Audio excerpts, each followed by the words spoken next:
but what's most important is when we sum up that information, what we're looking for is what is going to best give us that particular texture as we're cutting it so that the client can reproduce it and so that we can produce what we're looking for.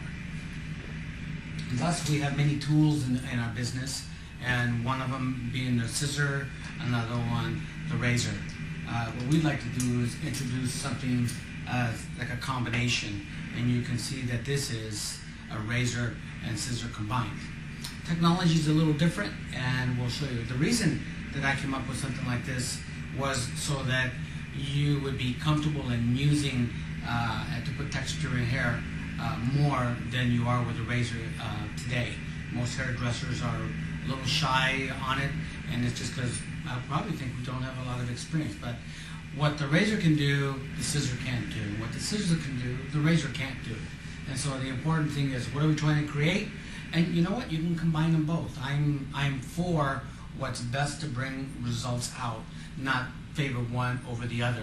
That's why I believe that the design will determine the tool, not the designer, because the hair and the particular texture, you'll know what it'll do. Anyway, let me give you a little bit of technology. What happens when you close a regular pair of scissors? The minute you start closing it, it begins to cut. You're cutting always from the back forward the moment you begin to drop the blade. The technology in the razor scissor, look at the back here as I'm beginning to close it, it's not cutting, it's still not cutting, it's still not cutting, and then it finally comes down together. So it's more like a chop. And the difference between cutting with a pair of scissors, okay, you're going to cut even. Okay, if you even take the same scissors and cut underneath, you're going to cut a very straight but very soft line because you don't have the resistance. With the razor scissor, we do not cut on the outside. It doesn't cut like a regular scissor. Let me give you an example. Okay, we can take the razor scissor and close it up and down the entire thing, and it won't cut it. And the reason being is because it cuts more like a knife than it cuts like a pair of scissors. And then the other thing that we do is, I want you to note, is when we cut, we're going to be cutting from behind the fingers rather than in front of the fingers. When you draw the blade, you lay as flat as possible, and when you draw the blade, you're going to be creating texture. When you close the blade, as you're pulling it, you're going to create design line. So that's important. You don't close it until you're ready for a design line. You keep sliding it because you want texture in the hair, and then close so for design line. The longer the stroke, the longer of the pencil point is on the hair. One of the things that happens to us as hairdressers when we cut, we like to bend the wrist when we cut. What happens when we bend the wrist when we cut, you're creating short and long half circles. So that means you're creating the same effect on the hair, short to long, short to long. So your consistency that you put in there for a design line, you've changed it. So that's not a good idea. The other thing that we do is we either break it this way or we break it this way. And if we're going like this, again breaking the wrist, what happens? Let's take this is one hair, and we go ahead and break the wrist like so. What we're doing is we're creating deep cuts, deep grooves in the hair. And so what happens is, yes, it'll come back like a fish hook, or like the hair has split ends.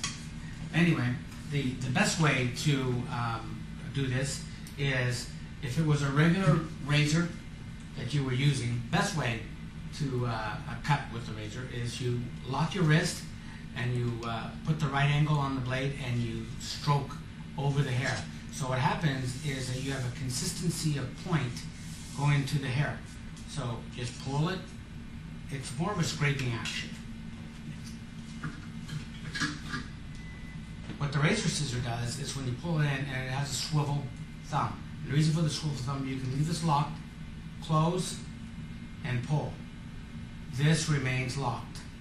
And the way it chops at the hair, it feathers it and texturizes it perfectly. The other thing that's really important is when you're closing the blade, it's important that you have your elbow up. Can you see my elbow? What happens is that, let's say we drop the elbow Watch what happens to the rear, the heel of the blade. Watch. As I drop it and my arm becomes lazy, I'm going to gouge the back of the hair. So it's important that you remain a level playing field on the blade, so that when you're running it in there and closing it, it'll do the job. The other real neat thing about the product here is that it has a finger rest, so you're not grabbing hard at the tool and gouging at the hair.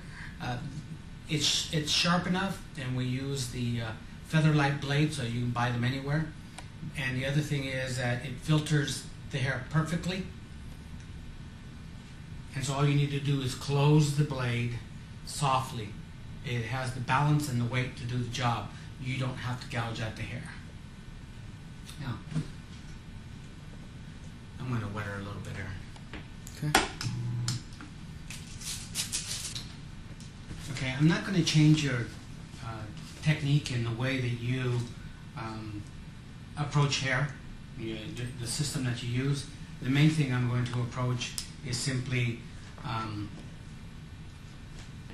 the way that you are going to cut it. You don't cut the hair here, you cut the hair out here. Get your elbow up, and then all you do is, we want the same length left, and then you close at the very end. And the important thing, don't move quickly, just move evenly, a nice, soft, even stroke. Okay. And then you can see that we're leaving the same length, but we're texturizing the hair. Okay.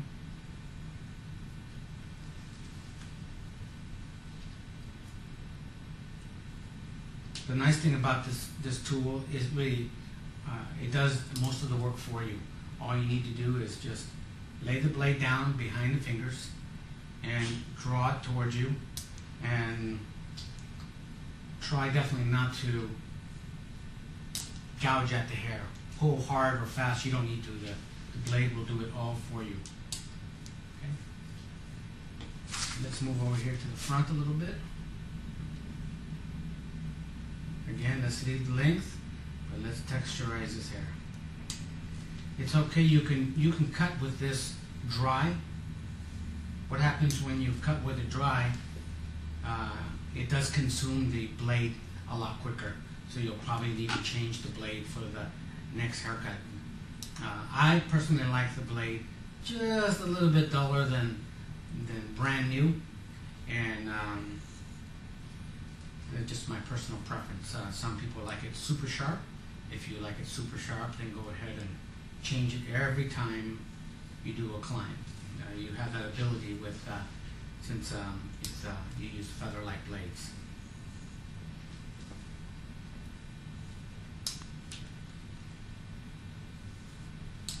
And again, remember, keep your elbows up so that you're not gouging or making gouges, dropping the heel of the blade.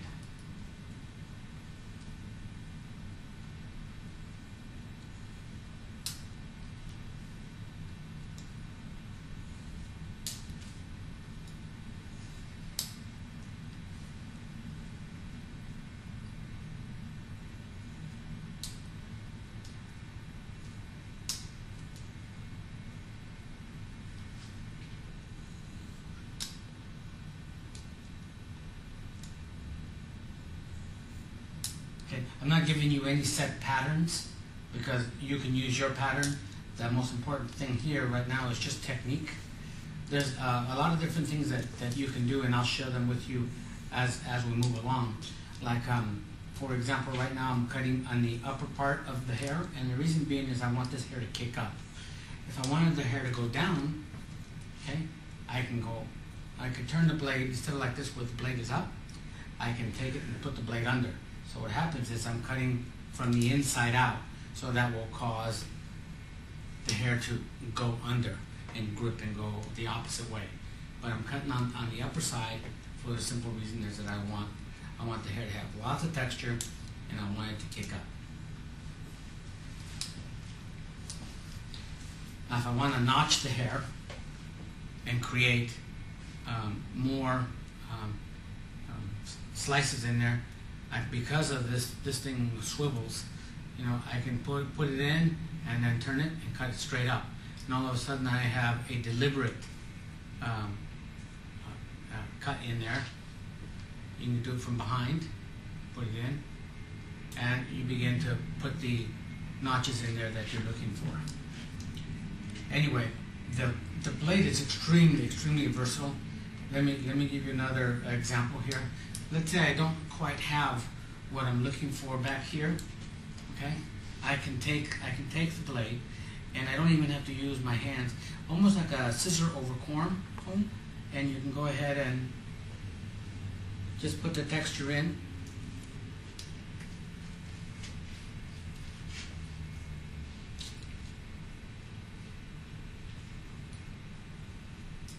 By just riding the blade.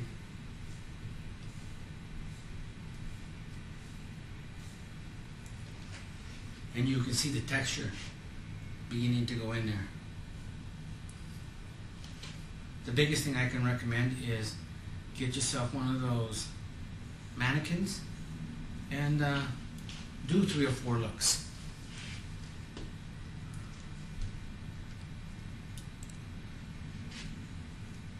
In our classes, that's what we normally do. We work on doll heads so as you get real comfortable first, and then we use live models.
On Ashley's design, I'm going to be using the designer gel, and the reason being is I'm looking for full body control, shine, and also the exciting thing about the designer gel is alcohol free, and it also protects the hair from any thermal stress.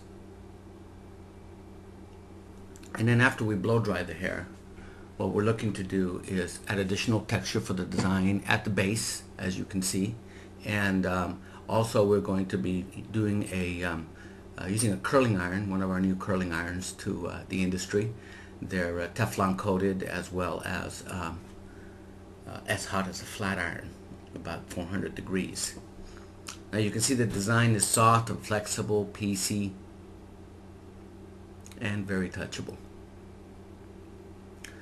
Okay, when you are going to use liquid texture in a styling sense on dry hair, what you want to do is, after you spray it on, you comb it out. Now I've just combed the hair out, and I'm going to go ahead and apply our iron. And welcome to White Sands. Today we'll be sharing with you some incredible new tools to the industry, some design tools and some design aids. I want you to note that it We'll doesn't begin stick. first The hair does not stick by to the iron. parting and sharing a system of And cutting it hair, responds very quickly. free styling, as well as a stepped out manner of cutting hair. After you're all done, First of all, we'll begin by note the ease parting that you can put your sections, fingers through it and or comb we'll through only it be cutting and get the areas looks that you're looking that for. fit between the fingers. We're trying not to grab too much hair at one time. You can see I'd like you to note that razor I'm work does using a not razor scissor. create little fish Again, hooks, you've probably or never seen anything as like though this the hair because it is had new to the industry. These were developed by dry ends or Salas split ends. of white You sand. can see also that And Infinity I'd is like you to a know working spray. that there's a It's 45 soft. degree angle. 45-degree angle, But it and does- as you pull it out towards you or your person, you are getting a lot of layers for one, and secondly, because of the curvature of the head and the shape of the body, we are leaving shorter hair towards the center of the hair and longer hair towards the ear. We'll do this segment in 2 sections, again, only because the fingers are only so long and the blade is only so long. So now let's turn and move forward down in the same direction using the same 45-degree angle so that we can continue the same line. Short to long from center towards the outside. And again, you'll note there that I'm not lifting it up as high as I was on our first portion of the section. Again, reason being, the higher we lift it, the more layers. The lower we leave it, the longer the layers. I'm sure that's not uncommon to you. I would like to mention that you note that when we cut with the scissor razor, it's always behind the fingers and not in front of the fingers. There are many other techniques where we will use it on the front, but when you cut with a conventional shear, you always cut in front. I'd like to encourage you to use what you're seeing right now where you use your shear behind your fingers instead of front. In front of your fingers, you will always have precise work, and you're causing the hair to stack because it's blunt. With the scissors, you will cause an effect where the hair will have motion, and it will lock in that motion because of the pencil point. Let's stop a moment here and note that I've changed the direction of the parting, but also long to short because of the approach to the hair. Lifting it up because I want more movement and more layers in the center portion of this section. Again, the higher you pull it, the more layers. Also, you're going to begin to see me change my type of stroke. At first, they're short strokes so that I can only have a pencil point only in the very front of the head of hair. We're going to increase it, and that will change. Now we're going to change to a freestyle technique. Long strokes, even, and what that does is it leaves us the same length, but it filters the hair. Again, a little unique. Anyway, when you're using this technique from behind the fingers, the hair is always in motion, because as you close it, the hair will push out towards the point of the scissors, whether the kind of scissors that we're using now or your regular conventional ones. Now you're going to watch me again continue to move at a 45, long to short. Stay behind your work. The hair will be caused to travel a longer distance. I'm pulling your hair head back again so that I don't have to pull her hair, put my fingers up or my hand up higher to create more layers, making it easy for myself. Again, try not to take too much hair at one time, and the longer stroke. Longer stroke is for effect. The shorter stroke is not as much effect. You still are getting effect. Now as you move towards the front, and since you're traveling far back with the section, you'll note that you will run out of hair and it will drop out of your hands. You see how those dropped out of there? The reason they did is because they weren't long enough. So if they're not long enough, you don't cut them anyway. They're just not long enough, and you leave them alone, and they'll be part of the design, as you'll see when we finish. Now I left the bottom very front and in front of the ears long so that I could show you something really neat.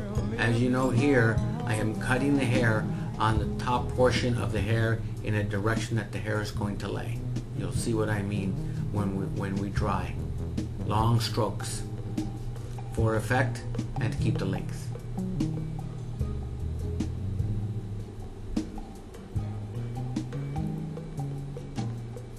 Okay, now we're going to reach in and we're going to turn the blade upside down, and we're going to put a pencil point underneath, because if I continue to just cut on the top portion, you're going to create a flip. And in this area, I don't want flip. I want the versatility to go under, I want it to go forward, or I want it to flip. You can do that with this. Now you can do this freehand, or you can do it in sections as I've showed you right here. Now I'm going to show you a different technique. Open the blade and go ahead and use it like as a single blade without it closing and opening like a regular scissor. Now what I'm doing here is sometimes you'll go through and you'll leave some areas a little long because of the way you stroked, or maybe you're not used to it. Anyway, go back in there and pick it up like you would a regular pair of scissors, and you're ready to cut, you know, your even section. But what you're doing is you're using the razor for this, and the reason being is that you don't want to take a blunt pair of shears and take away from the effect because you're creating a bluntness with the wrong tool. That's not what we're looking for in this particular hair design. And if that's what we're looking for, nothing wrong with it. Go ahead and use the blunt scissors. But this, you can get, you can continue with the effect, and you can have the adjusted lengths that you need, and so that it grows out nicely. Anyway, you continue this technique throughout the end of the entire cut. Just double checking your work. Now on the other side that we won't be doing, it's actually the same as the side you just saw, and very easy for you to complete. And now what we'd like to show you as we move along in these other products, all the different looks you can get with this cut and with this tool. On this design, I'm going to choose Glaze Plus. Some of the reasons is that I'm looking for a moderate amount of body for support, and I don't want I want flexibility, and I'm looking for no flakiness, no stickiness in the hair. And the unique thing about glaze, it's all natural and it has color enhancers, so you'll see an incredible shine happen to the hair. And now we're going to add smudge, which is a clear temporary hair color. And you can use it in a number of different ways. You can use it dry or wet. On the dry, the way we're using it right now is I want a textured effect. The unique thing about it is that it feels like there's nothing in the hair. It's silky. It doesn't have all that oil that the other texturizers have on the marketplace. And you can use it as an anti-frizz. You can use it wet. You can even cocktail it with the gel or the glaze. Works phenomenal. The other thing, as you can see, that the model's hair has been changed, her color, to a heather. And you can continue to work on it to get the exact look that you're looking for. And then we'll finalize the look by going back through with Liquid Texture Firm for holding power, as well as for a textured effect. The Picasso Code is a no guesswork system of hair cutting that identifies the 7 elements that compose every hair design: shape, design line, movement, texture, length, volume, color. The elements in variation will give you infinite designs. The foundation of the Picasso Code lies in the understanding of the concept of shapes. The Picasso Code system is taught on DVD and hands-on workshops, but they're done 100% with scissor technique. But it is transferable into using other tools such as the razor. With the new Velcro strips from White Sands, you can create new effects and new textures on the hair. And you can see how easily they pull out. They don't get stuck in the hair, and it's because of their unique design. We just want to encourage you to try all the new things that's going to separate you from all the other hairdressers in the marketplace, and it's going to create you being the talk of the town and bringing you lots of new clients.